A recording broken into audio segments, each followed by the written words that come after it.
What's going on, you guys? So check it right. It seems like Jody's long-awaited solo debut album might not be dropping this year as promised.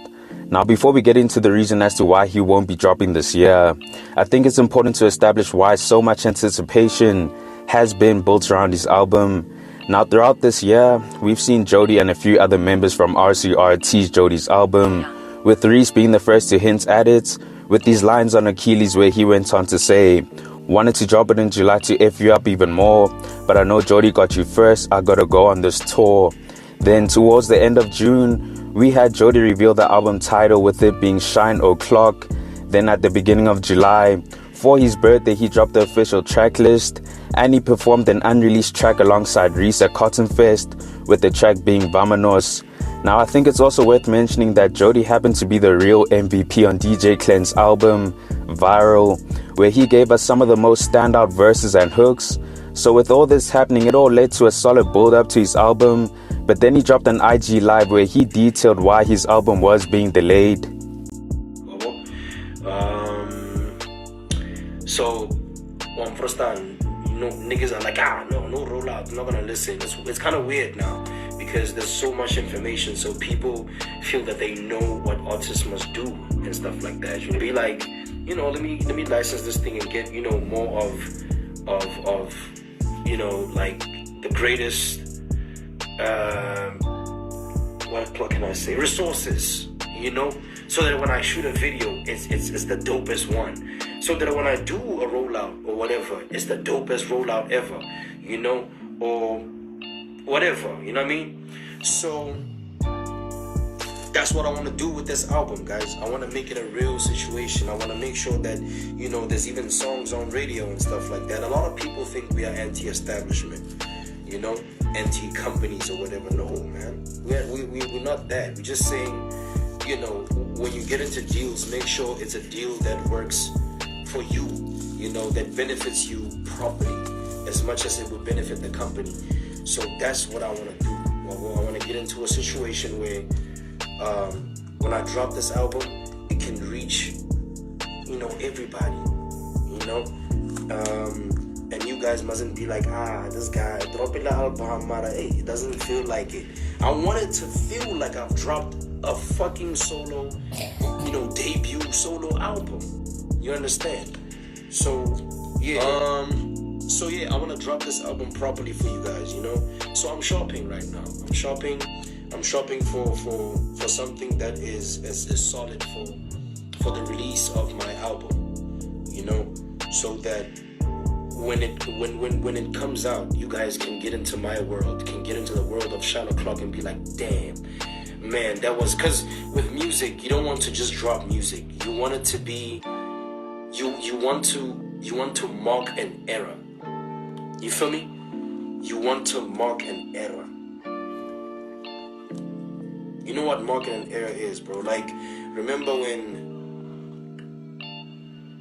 Okay, let me use a recent one. For example, for argument's sake, Kanye West did that whole rollout thing, right?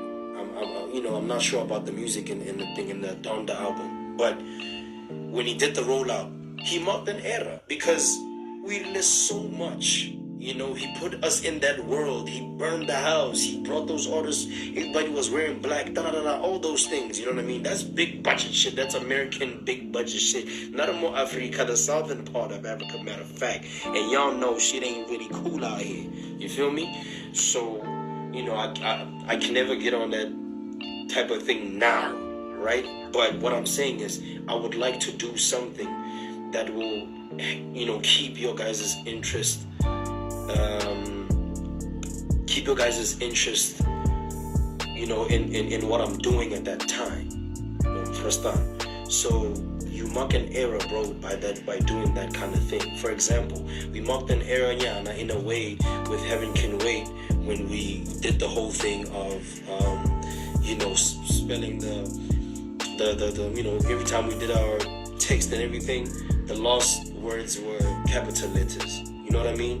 And everybody was mad at it, and some people were like, oh shit, that's kind of cool. It marked an era. At that time, remember when niggas was spelling like this? That's how you mark an era.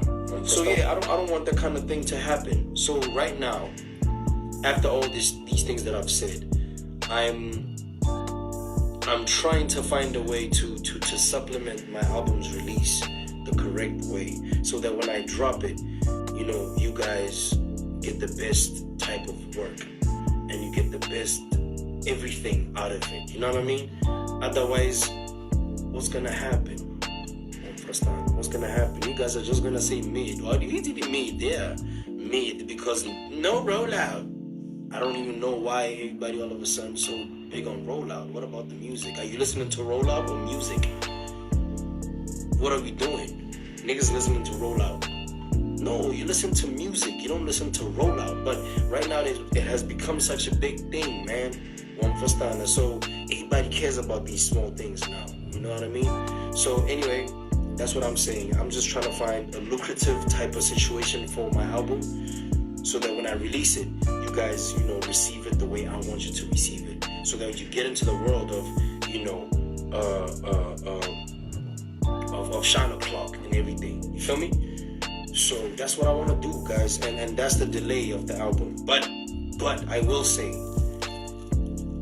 because I live in the studio, because I'm always in the lab, I'm even thinking, just to hold y'all, I could cook something. I could cook a young EP, I don't know, cook a young EP and then give y'all that, so that, it holds you over till I figure this thing out, the formalities of this music business shit out, you know what I mean?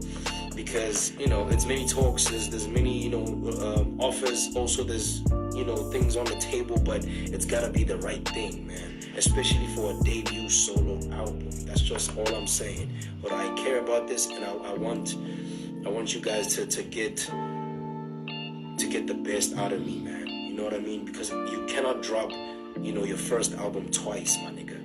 It happens once and that's it. And you don't want that kind of shit, like I just said. Mid. Niggas be pulling out mid. There was no rollout. Don't like it because this nigga didn't roll out. He didn't. So yeah, I just want to make sure things are on point. You know what I mean? Now, I think the real nail in the coffin, pretty much confirming that Jody won't be dropping this year, is when DJ Clen came out recently to say the following: 2024 for J Jody, bookmarked his tweets. So seeing all of this is unfortunate, because most of us were expecting and anticipating him to drop his album. I mean, we all thought that 2023 was going to be a Revenge Club record season with DJ Clen, Reese and Jody all dropping their albums. But I guess Jody wants to take his release very seriously by getting a solid distribution deal, as well as delivering a solid rollout, because those really matter in this day and age. I mean, we've seen how successful artists like Tyson Sabatelli and Nasty C have been with theirs. So I can imagine that Jody wants to follow suit. But with that said, you guys let me know your thoughts on this. Are you disappointed that Jody won't be dropping his album this year? Comment down below. Anyways, guys, thanks for tuning in, and I hope you enjoyed. Please make sure to hit that like button if you found the content dope, and hit the subscribe button if you haven't already. It's on to the next one. Peace.